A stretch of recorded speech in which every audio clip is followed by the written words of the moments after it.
नमस्कार साथियों। स्वागत है आप सभी का अपने YouTube चैनल पे। और जो आपके लिए अभी जो दीक्षा पे जो प्रशिक्षण आया हुआ है, प्रशिक्षकों के लिए बेसिक सर्टिफिकेट कोर्स, जिसके आंसर लेकर आया हूँ। और ये जो कोर्स है वो L1 L2 वरिष्ठ अध्यापक और व्याख्याता सभी के लिए ही है, क्योंकि बेसिक सर्टिफिकेट कोर्स है। तो इसमें किसी ग्रेड का महत्व नहीं कि किस ग्रेड वालों को करना है, सभी के लिए कॉमन है ये। तो शुरू करते हैं।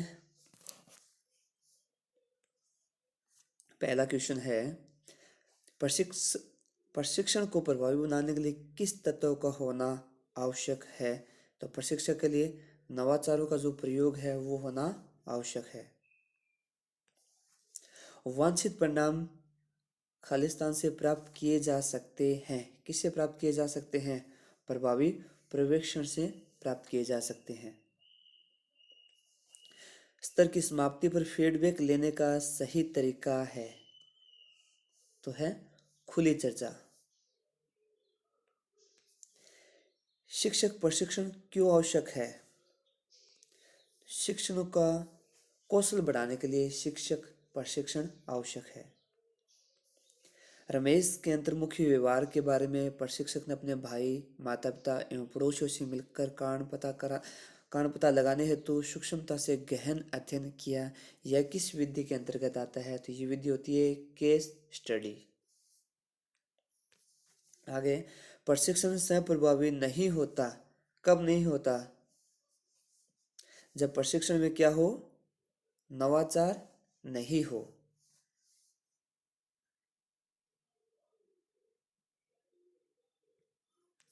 आगे, NPST NEP 2020 में प्रशिक्षण अवधि है वो कितनी बताई गई है? उसमें बताई गई है 50 घंटे।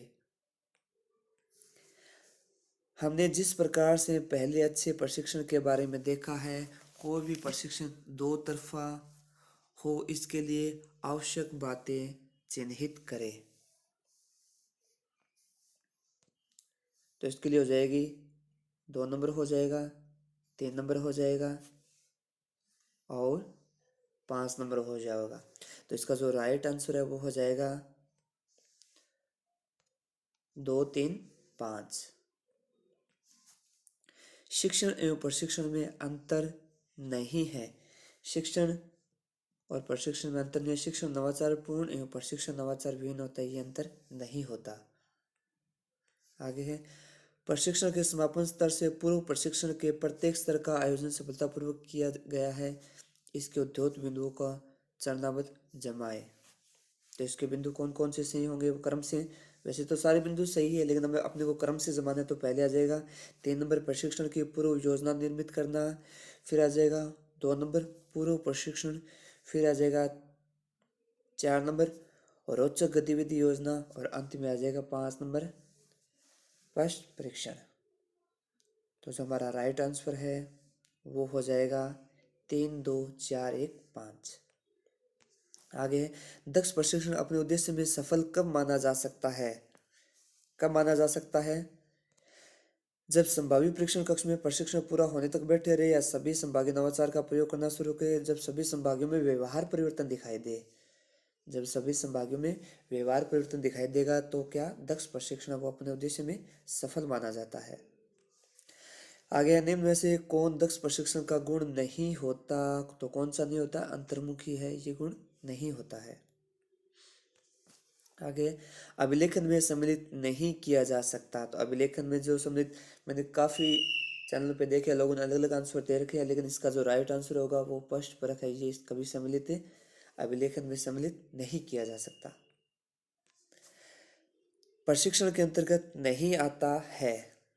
तो प्रशिक्षण के अंतर्गत क्या नहीं आता है? नए ज्ञान को प्रदान करने की तलाश करना। आगे है, भूमिका निर्वहन विधि का प्रयोग विशेष रूप से प्रशिक्षण संस्थाओं में किया जाता है, इसका संबंध है। तो इसका जो राइट आंसर है वो हो जाएगा ज्ञानात्मक विकास या सामाजिक कौशल विकास से। आगे, प्रशिक्षण की प्रभावी विधियों में सम्मिलित है। तो प्रशिक्षण की प्रभावी विधि व्याख्यान विधि भी है, प्रदर्शन विधि भी है। तो राइट आंसर आ जाएगा उपरोक्त दोनों। सही विधि का चुनाव करने से तात्पर्य है नवाचारों वाली विधियों का प्रयोग करना।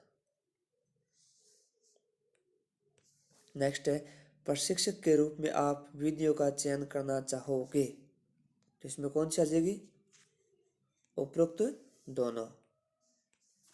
बड़े समूह को संबोधित करने के लिए सबसे उचित विधि है, तो वो सबसे उचित विधि होती है, वो होती है व्याख्यान विधि।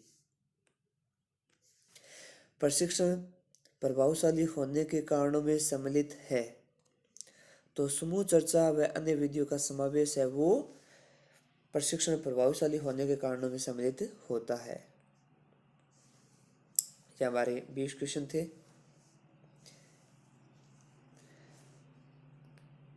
और 20 में से 20 क्वेश्चन हमारे राइट है, और आपसे आशा करता हूँ कि आप सभी के भी क्वेश्चन सभी राइट ही होंगे। और इसी प्रकार के दीक्षा से संबंधित या एजुकेशन डिपार्टमेंट से संबंधित विभिन्न प्रकार की योजनाएं, रजिस्ट्रेशन और दीक्षा के संबंधित विभिन्न प्रकार के क्वेश्चन उत्तरों के लिए हमारे चैनल से जुड़े रहें। धन्यवाद।